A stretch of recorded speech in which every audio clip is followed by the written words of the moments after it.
വർഷം മുഴുവൻ കത്തിനിന്ന ആറ്റുകാലമ്മയുടെ കിടാവിളക്ക് അണയുന്ന ദിവസമാണ് നാളെ.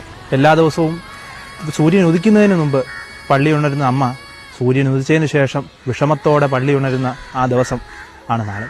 എന്താണ് ഈ ദിവസത്തിൻ്റെ പ്രത്യേകത? തോറ്റമ്പാട്ടിൻ്റെ മർമ്മപ്രധാനമായിട്ടുള്ള ഭാഗങ്ങൾ ഏതെന്ന് ചോദിച്ചാൽ ഒന്ന് മാലപ്പുറവും അടുത്തത് കൊന്നുതോറ്റും പാട്ട് എന്ന് പറയുന്ന ഭാഗമാണ്. പാലകനെ കൊന്ന പാണ്ഡ്യരാജാവിനോട് മൊഴി ചോദിക്കുന്നതിന് മുമ്പ് ആ പാലകൻ്റെ ജഡത്തിലേക്ക് അമ്മ എത്തുകയാണ്.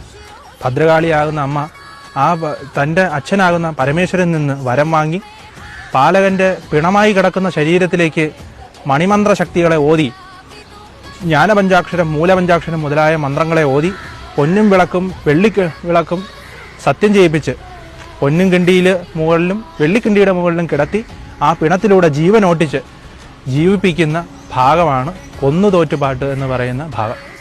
അങ്ങനെ ദുഃഖകരമായി അമ്മയുടെ ഭർത്താവാകുന്ന പാലകൻ ഇഹലോകവാസം വെടിയുന്ന ദുഃഖകരമായിട്ടുള്ള ആ അവസ്ഥയിൽ അമ്മ തിരിച്ച് പാലകനെ തേടി പോകുന്ന ആ ഭാഗം ആരുടെയും കരളറിയിക്കുന്ന ഭാഗമാണ്.